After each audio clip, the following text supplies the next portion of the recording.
AD 257 Sebastian ജനിച്ചു. കുലീനമായ ഒരു ധനിക കുടുംബത്തിലായിരുന്നു പിറവി. മാതാപിതാക്കൾ സംസ്കാര സമ്പന്നർ. ബാല്യം മുതലേ യേശുവചനങ്ങളിൽ വിശ്വസിച്ചിരുന്ന സെബാസ്റ്റ്യൻ ലൗകിക ജീവിതം വേണ്ടെന്ന് വെച്ചു.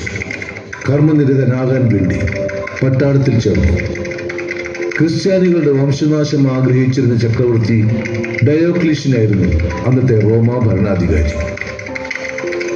ഞങ്ങൾ ആരംഭിക്കട്ടെ വിശുദ്ധ സെബാസ്റ്റ്യന്റെ ജീവിതകഥ. രക്തനക്ഷത്രം.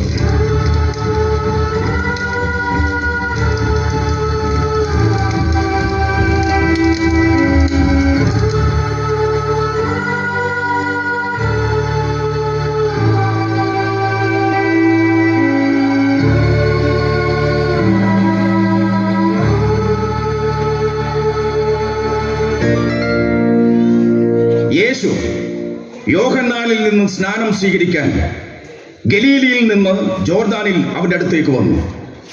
ഞാൻ നിന്നിൽ നിന്ന് സ്നാനം സ്വീകരിക്കേണ്ടിയിരിക്കെ നീ എന്റെ അടുത്തേക്ക് വരുന്നുവോ എന്ന് ചോദിച്ചുകൊണ്ട് യോഹന്നാൻ അവനെ തടഞ്ഞു.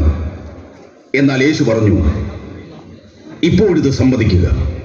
അങ്ങനെ സർവനീതിയും പൂർത്തിയാക്കുക നമുക്ക് ഉചിതമാണ്. അവൻ സമ്മതിച്ചു.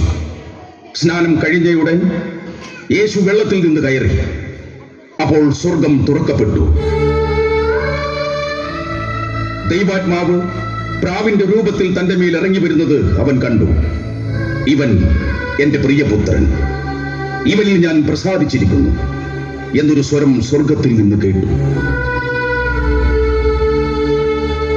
ജഡമോഹങ്ങളുടെ ഫലമായി പിറവിയെടുക്കപ്പെട്ട നാം അവന്റെ വിശുദ്ധിയിലേക്ക് നടക്കുന്നതിന്റെ തുടക്കമാണ് സ്നാനം.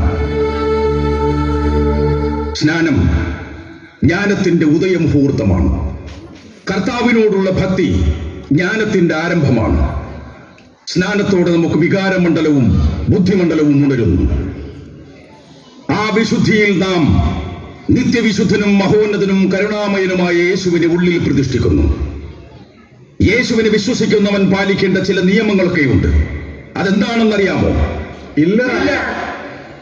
സ്നേഹമുള്ളവരായിരിക്കണം, കാരുണ്യമുള്ളവരായിരിക്കണം, വിനയാന്യുതരായിരിക്കണം, ശത്രുക്കളെ സ്നേഹിക്കണം, നിങ്ങളെ ദ്വേഷിക്കുന്നവർക്ക് നന്മ ചെയ്യണം, ശപിക്കുന്നവരെ അനുഗ്രഹിക്കണം, അധിക്ഷേപിക്കുന്നവർക്ക് വേണ്ടി പ്രാർത്ഥിക്കണം, ഒരു ചകിട്ടത്തടിക്കുന്നവന് മറ്റേ ചകിട് കൂടി കാണിച്ചു കൊടുക്കുക, മേലങ്കി എടുക്കുന്നവനെ കുപ്പായം കൂടി എടുക്കുന്നതിൽ നിന്ന് തടയരുത്, ചോദിക്കുന്ന ഏതൊരുവനും കൊടുക്കുക, നിന്റെ വസ്തുക്കൾ എടുത്തുകൊണ്ട് പോകുന്നവരോട് തിരിച്ചു ചോദിക്കരുത്. മറ്റുള്ളവർ നിങ്ങളോട് എങ്ങനെ പെരുമാറണമെന്ന് നിങ്ങൾ ആഗ്രഹിക്കുന്നുവോ അങ്ങനെ തന്നെ നിങ്ങൾ അവരോട് പെരുമാറുക. മനസ്സിലായോ? മനസ്സിലായി. കർത്താവ് കരുണാമയനാണ്. നമ്മളും കരുണയുള്ളവരായിരിക്കുക. ഇനി നമുക്ക് സ്നാനകർമ്മം ആരംഭിക്കാം. ആദ്യം ഹേമാൻ വരും.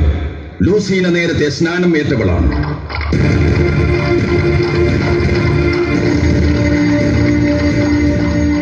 എന്താണ്?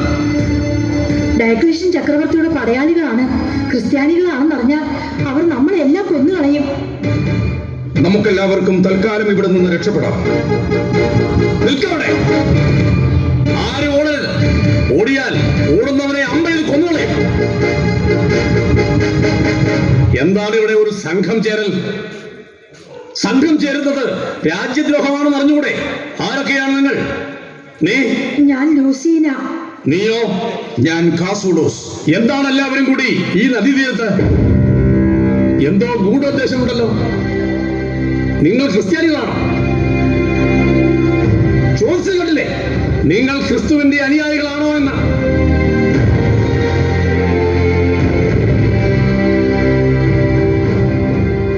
പറയണോ? താൻ ക്രിസ്തുമതം പ്രചരിപ്പിക്കാൻ നടക്കുന്ന ആളല്ലേ? ഇവരെ മനം മാറ്റാനല്ലേ നിങ്ങളുടെ ഉദ്ദേശം? പ്രഭു, അവിടുന്ന് ചോദിച്ചത് സത്യമാണ്. ഞങ്ങൾ സത്യദൈവത്തിന്റെ ഏകപുത്രനായ യേശുവിൽ വിശ്വസിക്കുന്നവരാണ്. നന്മയോടെയും കരുണയോടെയും സ്നേഹത്തോടെയും ജീവിക്കുവാനാണ് ഞങ്ങൾ യേശുവിന്റെ അനുയായികളായത്. മിണ്ടിപ്പോകരുത്. അവന്റെയൊക്കെ ഒരു യേശുവിന്റെ പേര് പറയുന്നവരെയൊക്കെ അതേ സ്ഥലത്ത് വെച്ച് തന്നെ വധിച്ചേക്കാനാണ് ചക്രവർത്തിയുടെ കൽപ്പന. ഞങ്ങളുടെ ദൈവത്തെ ഞങ്ങൾ ആരാധിക്കുന്നതിനും വിശ്വസിക്കുന്നതിനും ഞങ്ങൾക്ക് സ്വാതന്ത്ര്യമില്ലേ? മിണ്ടരുത്. ആ ദൈവത്തെ ദൈവത്തെ വിശ്വസിക്കുന്നതിന്റെ പേരിൽ ഇപ്പോൾ നിങ്ങൾക്ക് മരിക്കാനാണ് വിധി. അരുത്, അരുത്.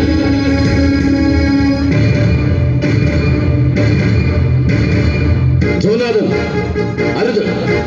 പടവാൾ ഉറയിലിടും. പ്രഭോ, ഇവർ ക്രിസ്ത്യാനികളാണ്. ഇവർ ക്രിസ്തുമതം പ്രചരിപ്പിക്കാൻ ഇറങ്ങിയിരിക്കുന്നവരാണ്. ഇയാള് ഇവരെ നദിയിൽ മുക്കി സ്നാനം ചെയ്യാൻ തയ്യാറെടുക്കുകയായിരുന്നു. അവരെ വെറുതെ വിട്ടേക്കൂ ജോനാഥൻ. അവരെ വെറുതെ വിടാൻ നിയമം അനുവദിക്കുന്നില്ലല്ലോ പ്രഭു. ക്രിസ്തുമതം പ്രചരിപ്പിക്കുന്നവരെയോ ക്രിസ്ത്യാനിയായി നടക്കുന്നവരെയോ കണ്ടാൽ ഉടൻ തന്നെ വധിച്ചേക്കാനല്ലേ ചക്രവർത്തിയുടെ കൽപ്പന? അവരവരുടെ ദൈവത്തിൽ വിശ്വസിക്കുന്നതിന് നമുക്കെന്താ പ്രശ്നം ജോനാഥൻ? നമ്മൾ റോമൻ ചക്രവർത്തിയുടെ പട്ടാളക്കാരല്ലേ? അവിടുന്ന് ഉയർന്ന ഉദ്യോഗസ്ഥനായിരിക്കാം. എന്നാലും ചക്രവർത്തിയുടെ കൽപ്പന പാലിക്കേണ്ടവരും ആ നിയമം നടപ്പിലാക്കേണ്ടവരുമാണ് നമ്മൾ. ജോനാഥൻ പറയുന്നത് ശരിയാണ്. അത് ചക്രവർത്തിയുടെ തീരുമാനം. എന്നാൽ ഇവർ നിരപരാധികൾ. തൽക്കാലം നമുക്ക് ഇവരെ വെറുതെ വിട്ടേക്കാം. ഉന്നത ഉദ്യോഗസ്ഥനായി അവിടുന്ന് പറയുന്നത് കേൾക്കാൻ ഞാൻ ബാധ്യസ്ഥനാണ്. എന്നാൽ ഞാൻ അവിടുന്ന് ഓർമ്മപ്പെടുത്തുന്നു, ക്രിസ്തുമതം റോമയ്ക്ക് ആപത്താണ്.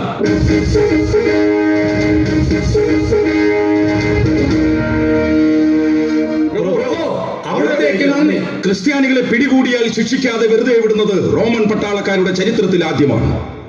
ഈ ഉപകാരം ഞങ്ങൾ മറക്കില്ല. അവിടുന്ന് ആരാണ്? ജോലി പട്ടാള സേവനമാണ്. എന്നാൽ വ്യക്തി എന്ന നിലയിൽ ഞാൻ അങ്ങനെയല്ല. ഞാൻ നിന്ദിതരുടെയും പീഡിതരുടെയും അവശരുടെയും ആലംബഹീനരുടെയും അവഗണിക്കപ്പെട്ടവന്റെയും അധ്വാനിക്കുന്നവന്റെയും ഭാരം ചുമക്കുന്നവന്റെയും മോചനത്തിന് വേണ്ടി പിറന്നവന്റെ ഒരു എളിയ അനുയായി. പാവങ്ങളുടെയും പാപികളുടെയും മോചനത്തിന് വേണ്ടി സ്വർഗമണ്ഡലം വിട്ട് മണ്ണിലേക്ക് ഇറങ്ങി വന്ന് നിത്യകന്യകയുടെ ഉദരത്തിൽ പിറന്ന് മണ്ണിലെ മനുഷ്യന് വേണ്ടി പീഡനങ്ങളേറ്റ് കാൽവരി കുരിശിൽ ചോര ചിന്തിപ്പിടഞ്ഞ യേശുക്രിസ്തുവിന്റെ ഒരു എളിയ വിശ്വാസം. റോമൻ പട്ടാളത്തിൽ ക്രിസ്തുമത വിശ്വാസിയായ ഒരു സെബാസ്റ്റ്യൻ ഉണ്ടെന്ന് ഞങ്ങൾ കേട്ടിട്ടുണ്ട്. മിലാൻ ദേശക്കാരനായ സെബാസ്റ്റ്യൻ. ആ സെബാസ്റ്റ്യൻ ഞാൻ തന്നെയാണ്. നമുക്ക് പ്രാർത്ഥിക്കാം.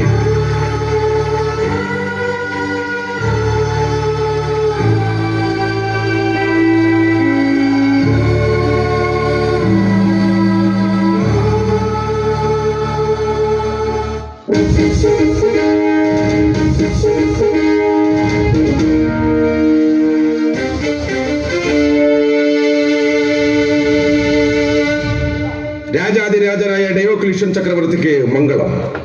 നമ്മുടെ സൈന്യാധിപനായ അമാസായിക്ക് എന്തോ പറയാനുണ്ടല്ലോ? ഉണ്ട്. യേശു ക്രിസ്തുവിനെ കുറിച്ച് സുവിശേഷം പ്രസംഗിക്കുകയും പലരെയും മതം മാറ്റാൻ ശ്രമിക്കുകയും ചെയ്ത രണ്ടുപേരെ പിടികൂടി കൊണ്ടുവന്നിട്ടുണ്ട്. അവരെന്ത് ചെയ്യണം?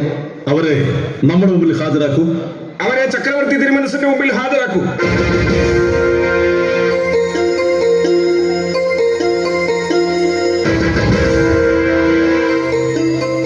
ഇവരാണോ ആ യേശുവിന്റെ അനുയായികൾ? അതെ. രാജ്യദ്രോഹ കുറ്റം ചെയ്തതിന് 100 കൊല്ലങ്ങൾക്കപ്പുറം പിടിച്ചു കുരിശിൽ തറച്ചു കൊന്ന യേശുവിനെ കുറിച്ചാണോ നിങ്ങൾ സുവിശേഷം പ്രസംഗിച്ച് നടക്കുന്നത്? അതെ. കുറ്റം സമ്മതിച്ചല്ലോ. ഈ യേശുവിന്റെ അനുയായികൾക്കെല്ലാം ഭയങ്കര ധൈര്യമാണ്. ആ നസറായന്റെ കാര്യം പറയുമ്പോ വല്ലാത്ത ആവേശവും ഭക്തിയുമാണ്. കേട്ടിട്ടില്ലേ പത്രോസിനെയും പൗലോസിനെയും കുറിച്ചൊക്കെ? അവന്റെ ശിഷ്യന്മാരുടെയും അനുയായികളുടെയും എല്ലാവരുടെയും മദ്യം അതിദയനീയമായിരുന്നു പ്രഭു. ഇത്രയേറെ പ്രകീർത്തിച്ച് പാടി നടക്കാൻ ആരാണ് നിങ്ങളുടെ യേശു? പറയൂ. അവൻ കാറ്റിനെയും കടലിനെയും ശാസിച്ച് ശാന്തമാക്കിയവൻ, കടലിൽ മീതെ നടന്നവൻ, അത്തിയെ ശപിച്ചവൻ, മത്സ്യത്തിന്റെ വായിൽ നിന്ന് നാണയം കണ്ടെത്തിയവൻ, രോഗികളെയും ഭൂതബാധിതരെയും ചികിത്സിച്ച് ഭേദമാക്കുന്ന മഹാവൈദ്യൻ, ജായിറോസിന്റെ മകൾക്കും ബഥാനിയായിലെ ലാസറിനും പുനർജന്മം കൊടുത്ത ദൈവം, അവഗണിക്കപ്പെട്ടവരെ പരിഗണിക്കുന്ന മനുഷ്യസ്നേഹി, ദുഃഖിതരുടെ കണ്ണീരൊപ്പാൻ പിറന്നവൻ, കരുണാമയൻ, ഈ പ്രപഞ്ചത്തിന്റെ രക്ഷകൻ. ഇവർ ഇത്രയൊക്കെ പ്രഖ്യാപിച്ച സ്ഥിതിക്ക് ഇപ്പോൾ തന്നെ ഇവരുടെ രണ്ടുപേരുടെയും ശിരസുകൾ മുറിച്ചു കളയൂ. രക്ഷിക്കാൻ ആ കരുണാമയൻ വരുമോ എന്നറിയട്ടെ.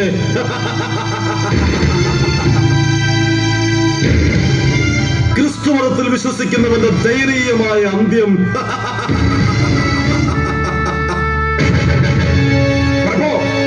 റോമാ സാമ്രാജ്യത്തിനാകെ ഭീഷണി നിലനിർത്തിക്കൊണ്ട് ആ ദാവീദ് പുത്രന്റെ മഹത്വം എന്നും പ്രചരിക്കുകയാണ്. കുരിശുമരണത്തെക്കുറിച്ചും പുനരുദ്ധാനത്തെക്കുറിച്ചുമൊക്കെ സുവിശേഷങ്ങൾ പാടി പ്രചരിപ്പിക്കുകയാണ്. യേശു മാനവജനതയുടെ ആകെയുള്ള ഏക രക്ഷകൻ എന്നാണ് പ്രചരണം. ഇത് നാം അനുവദിക്കുകയില്ല. നിയമം കർശനമാക്കണം. യേശുവിന്റെ അനുയായികളായിട്ട് ആരെവിടെയുണ്ടെങ്കിലും നമ്മുടെ അനുവാദത്തിന്റെ ആവശ്യമില്ല. പിടിച്ച അപ്പോൾ തന്നെ വധിച്ചേക്കുക. ക്രിസ്തുമത പ്രചാരകരെ പിടികൂടി ശിക്ഷിക്കാൻ നമുക്ക് പ്രത്യേക സൈന്യത്തെ നിയോഗിക്കാം. അതിന്റെ സേനാനായകനായി നമുക്ക് മിലാൻ ദേശക്കാരനായ സെബാസ്റ്റ്യൻ എന്ന പട്ടാളക്കാരനെ നിയോഗിക്കാം. കാരീസൂസുമായി ഏറ്റുമുട്ടി നാം റോമായുടെ ഭരണം പിടിച്ചെടുത്തപ്പോൾ ആ യുദ്ധത്തിൽ നമ്മെ ഏറ്റവും അധികം സഹായിച്ചത് ശക്തിയും കാര്യശേഷിയുമുള്ള ഈ പട്ടാളക്കാരനായിരുന്നു. സെബാസ്റ്റ്യൻ ശാന്തനും ശ്രേഷ്ഠനുമായ ഒരു പട്ടാള ഉദ്യോഗസ്ഥനാണ്. ക്ഷമിക്കണം, ചക്രവർത്തി തിരുമനസിനോട് ജോനാഥൻ എന്ന സൈനികനെ അതീവ രഹസ്യമായി എന്തോ കാര്യം ഉണർത്തിക്കാനുണ്ട്. ആ സൈനികനെ വിളിക്കൂ.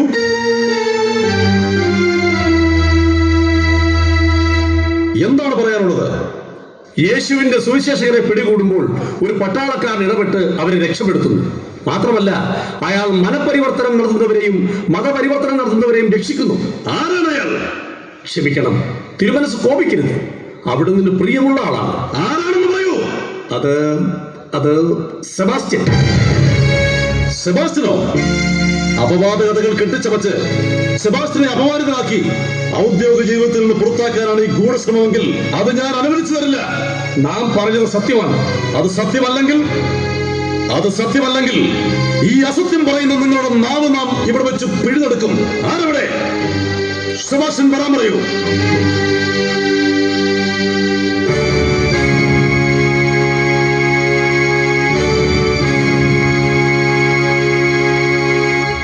ചക്രവർത്തി തിരുമനസ് നീണാൾ വാഴട്ടെ. സെബാസ്റ്റ്യൻ, ചക്രവർത്തി ഡയോക്ലീഷ്യൻ വളരെ ക്രൂരനാണ്, കർശന നിയമം നടപ്പാക്കുന്നവനാണ് എന്നൊക്കെ എല്ലാവർക്കും അഭിപ്രായമുണ്ടാകാം. എന്നാൽ നാം പ്രഗത്ഭരെയും സത്യസന്ധരെയും ഒക്കെ മാനിക്കുന്നവരാണ്. കേവലം ഒരു പട്ടാളക്കാരനേക്കാൾ ഉപരി സെബാസ്റ്റ്യനെ നാം ഇഷ്ടപ്പെടുകയും ചെയ്യുന്നു. ക്ഷമിക്കണം, അവിടുന്ന് എന്താണ് പറഞ്ഞു വരുന്നത് എന്ന് അടിയന് വ്യക്തമാകുന്നില്ല. ഇവിടെ ചില അപവാദ കഥകൾ പ്രചരിക്കുന്നു. അത് അപവാദ കഥകൾ തന്നെ ആകണമേ എന്ന് നാം പ്രാർത്ഥിക്കുകയും ചെയ്യുന്നു. ഈ വാദം 100% തെറ്റാണെങ്കിൽ ഇത് പറഞ്ഞയാളുടെ നാവ് നാം ഇവിടെ വെച്ച് പിടിച്ചെടുക്കാൻ പോവുകയാണ്.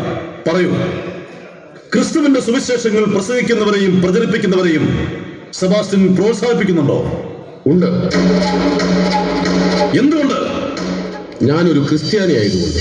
സെബാസ്റ്റ്യൻ, അതെ തിരുമനസ്, ഒരു ക്രിസ്ത്യാനി ആയതാണ് എന്റെ ജന്മഭൂമി. എന്താണ് നാം ഈ കേൾക്കുന്നത്? നിങ്ങളൊരു ക്രിസ്തുവിന വിശ്വാസിയാണെന്നോ? അതേ തിരുമനസ്. എന്തുകൊണ്ട് ഇത് നിങ്ങൾ നേരത്തെ നമ്മോട് പറഞ്ഞില്ല? യേശു ക്രിസ്തുവിന്റെ വഴിയെ സഞ്ചരിക്കുന്നത് ശ്രേഷ്ഠതയുള്ള ഒരു കാര്യമായതുകൊണ്ട്, മാനവരക്ഷകനിൽ വിശ്വസിക്കുന്നത് മഹനീയതയുള്ള കാര്യമായതുകൊണ്ട്. റോമ സാമ്രാജ്യം ഈ പറഞ്ഞ ക്രിസ്തുവിനെ അംഗീകരിക്കുന്നില്ലെന്ന കാര്യം നിങ്ങൾക്ക് അറിഞ്ഞുകൂടെ? അത് നാം അന്വേഷിച്ചില്ല. അന്വേഷിക്കേണ്ടതായിരുന്നു. യേശു ക്രിസ്തു ഏതോ ഒരു മരപ്പണിക്കാരന്റെ മകൻ സ്വയം ദൈവമാണെന്ന് പറഞ്ഞു നടന്ന ആരെങ്കിലും വിശ്വസിക്കുമോ? അംഗീകരിക്കുമോ? ആ ധിക്കാരിയെ അന്ന് തന്നെ മതപുരോഹിതന്മാരുടെ അംഗീകാരത്തോടെ ചക്രവർത്തി പീലാത്തോസ് പിടിച്ചു കുരിശിൽ തറച്ചു. ശവശരീരം പോലും ആർക്കും കൊടുത്തില്ല. അങ്ങനെയല്ല തിരുമനസേ. ലോകത്ത് പാപങ്ങൾ പെരുകിയപ്പോൾ സ്വർഗം തുറന്നു വന്ന് കന്യകയുടെ ഗർഭത്തിൽ പിറന്ന ദൈവപുത്രനാണ് യേശു. അവൻ മാനവരാശിയുടെ ആകെ പാപങ്ങൾ കഴുകിക്കളയാൻ വന്നവനാണ്. അവൻ നിത്യരക്ഷകനാണ്. നിർത്തൂ സെബാസ്റ്റ്യൻ. കേൾക്കണം തിരുമനസേ, മനുഷ്യരെ വിശുദ്ധിയിലേക്ക് നയിക്കാൻ ഉദിച്ച വെളിച്ചമാണ് യേശു. അവൻ സത്യവെളിച്ചമാണ്. അവൻ ഹൃദയം നുറുങ്ങിയവർക്ക് സമീപസ്ഥനാണ്. മനസ്സ് തകർന്നവരെ അവൻ രക്ഷിക്കുന്നു. അവൻ നിത്യവിമോചന ഗായകനും ലോകനായകനുമാണ്. മണ്ണിൽ പിറന്ന മഹാപാപികളുടെ നിത്യരക്ഷയ്ക്ക് വേണ്ടി ലോകരക്ഷകനായ അവൻ അപമാനിതനായി ആട്ടും തുപ്പും മടിയും ചവിട്ടും അനവധി പീഡനങ്ങളും ഏറ്റുവാങ്ങി. ആ നീതിമാന്റെ കാര്യത്തിൽ ഇടപെടരുത് എന്ന് പത്നി അഭ്യർത്ഥിച്ചിട്ട് പോലും നട്ടലില്ലാത്ത പിലാത്തോസിന് അവനെ രക്ഷിക്കാൻ കഴിഞ്ഞില്ല. ഈ നീതിമാന്റെ രക്തത്തിൽ എനിക്ക് പങ്കില്ലെന്ന് അദ്ദേഹം രേഖപ്പെടുത്തുകയും ചെയ്തു. അവൻ മുൾമുടി ചൂടി കുരിശു ചുമന്നു കാൽവരി മല കയറി 3 ആണികളാൽ തറക്കപ്പെട്ടു. ആ കാൽവരിയിൽ തെറിച്ച രക്തത്തുള്ളികളിലാണ് തിരുമനസേ അവൻ എന്റെയും അവിടുന്നെന്റെയും പാപങ്ങൾ കഴുകിക്കളഞ്ഞത്. യേശു അവൻ ചരാചര ശില്പിയാണ്. പ്രസംഗം ചക്രവർത്തി ഡയോക്ലീഷ്യൻ വിട്ടുവീഴ്ച ചെയ്യുന്ന ആളല്ല. റോമ സാമ്രാജ്യത്തിന് വേണ്ടി, ഈ രാജ്യത്തെ ജനങ്ങൾക്ക് വേണ്ടി നിലകൊള്ളുന്നവരാണ് നാം. വിഗ്രഹങ്ങളെ ആരാധിക്കുന്നവരാണ് നമ്മളെല്ലാവരും. മരപ്പണിക്കാരന്റെ മകൻ ദൈവമാണെന്ന് പറഞ്ഞാൽ റോമാ സാമ്രാജ്യം അംഗീകരിക്കില്ല. എങ്കിലും ഒരു ദൗർബല്യം ജീവിതത്തിൽ ആദ്യമായി നമ്മെ ധർമ്മസങ്കടത്തിലാക്കുന്നു. ആ ധർമ്മസങ്കടം എന്താണെന്ന് വെച്ചാൽ അത് സെബാസ്റ്റ്യനോടുള്ള സ്നേഹമാണ്. അതുകൊണ്ട് ഒരു വിട്ടുവീഴ്ച. സെബാസ്റ്റ്യൻ ക്രിസ്തീയ വിശ്വാസം ഉപേക്ഷിക്കണം, എങ്കിൽ ശാശ്വതമായ പട്ടാള സേവനത്തിൽ തുടരാം. എന്തു പറയുന്നു? സാധ്യമല്ല തിരുമനസ്സേ. എന്റെ കർത്താവിനെ ഞാൻ ഉപേക്ഷിക്കുകയില്ല. അവൻ എന്റെയും അങ്ങയുടെയും ഈ ലോകത്തിന്റെ തന്നെയും രക്ഷകനാണ്. അമാസായി അടിയൻ സെബാസ്റ്റ്യനെ തടവിലാക്കൂ. എന്നിട്ട് നാളെ പുലർച്ചയ്ക്ക് പൊതുനിരത്തിൽ കൊണ്ടുപോയി മരത്തിൽ കെട്ടിയിട്ട് മരണം വരെ അമ്പയ്യുക. മരണം ഉറപ്പാക്കി ശവം കഴുകന്മാർക്ക് എറിഞ്ഞു കൊടുക്കുക.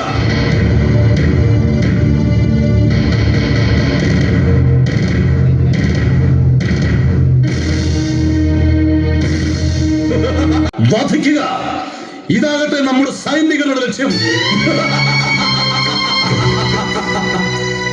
സെബാസ്റ്റ്യൻ വധിക്കപ്പെട്ടതോടുകൂടി ക്രിസ്ത്യാനികളുടെ ശല്യം ഏറെക്കുറെ കെട്ടടങ്ങി.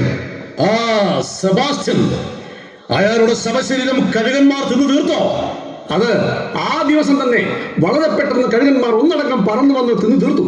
സെബാസ്റ്റ്യനെ വധിച്ചത് ഒന്നുകൂടി വിശദീകരിച്ച് പറഞ്ഞു കേൾപ്പിക്കൂ. നാം ഹൃദയം കൊണ്ടൊന്ന് ആനന്ദിക്കട്ടെ. ചക്രവർത്തി തിരുമനസിന്റെ കൽപ്പന അനുസരിച്ച് നിശ്ചയിച്ച ദിവസം നിശ്ചിത സമയത്ത് അയാളെ ഭടന്മാർ മരത്തിൽ കെട്ടി നിർത്തി. നാം ഉത്തരവ് കൊടുത്തു. ജോനാഥനും മറ്റൊരു പട്ടാളക്കാരനും കൂടി അമ്പുകൾ തുരുതുരെ വർഷിച്ചു. രക്തത്തിൽ കുളിച്ച് അയാൾ മരിച്ചു. ശവശരീരം കഴുകന്മാർ വട്ടമിട്ട് പറക്കുന്ന മലഞ്ചെരുവിലേക്ക് എറിഞ്ഞു. എന്നിട്ട് സെബാസ്റ്റ്യന് പുനർജന്മം കൊടുക്കാൻ ആ യേശുവെങ്ങാനും മലമുകളിൽ വന്ന് ഇറങ്ങിയോ?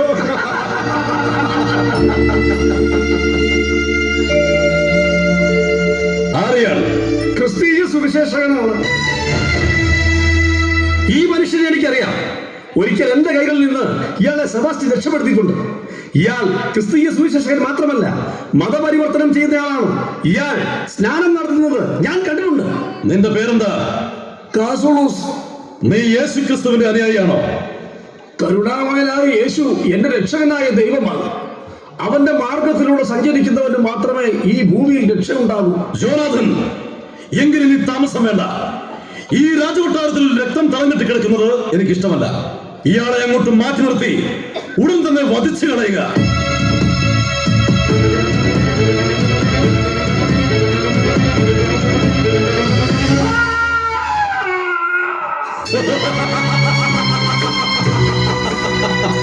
യേശുവിന്റെ സുവിശേഷം പറയാൻ ഈ റോമാ സാമ്രാജ്യത്തിൽ ഒരാൾ പോലും ഉണ്ടാകാൻ പാടില്ല.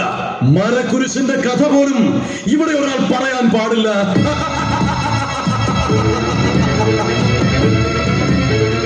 ഉറച്ച വിശ്വാസിയും ഭാവിയിൽ പ്രശസ്തമാകാൻ പോകുന്ന ഒരു മധ്യസ്ഥ പ്രാർത്ഥനക്കാരനുണ്ടായിരുന്നു, സെബാസ്റ്റ്യൻ. അയാളെയും ഞങ്ങൾ വധിച്ചു കളഞ്ഞു. ഞാൻ മരിച്ചിട്ടില്ല പ്രഭു.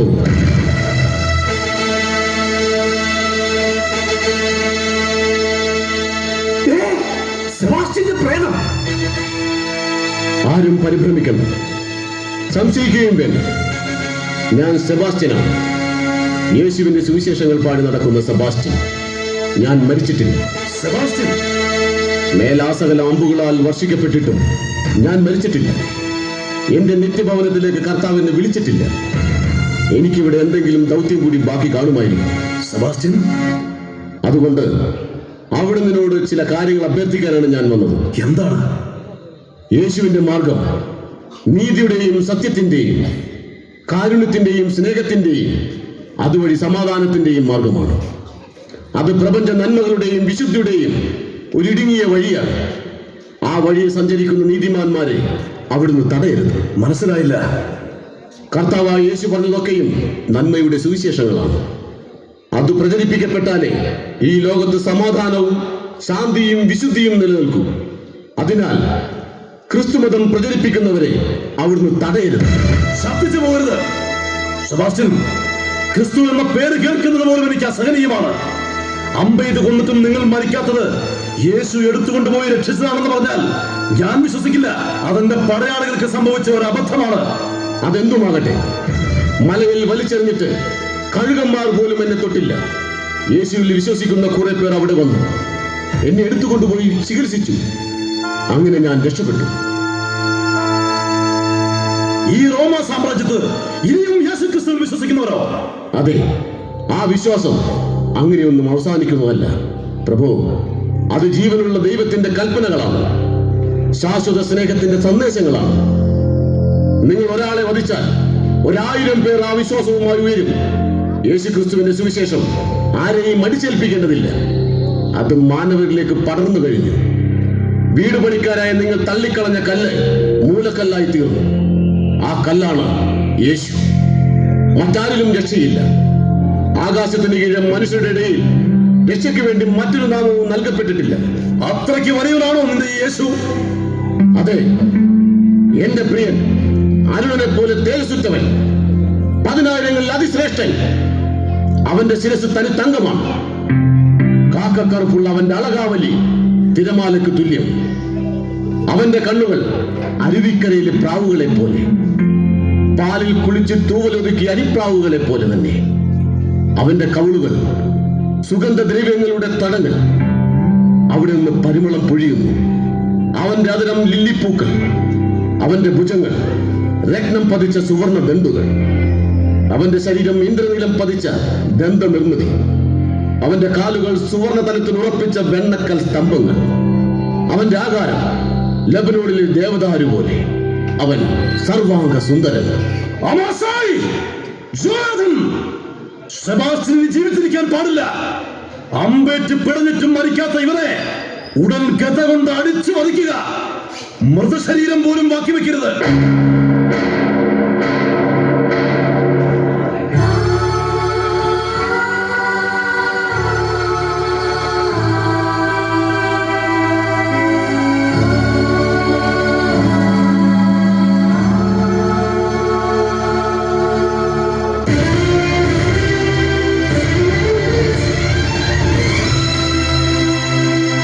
വിശുദ്ധനായ സെബസ്ത്യാനോസ്, അദ്ദേഹത്തെ ഡയോക്ലീഷ്യൻ ചക്രവർത്തിയുടെ രാജഭടന്മാർ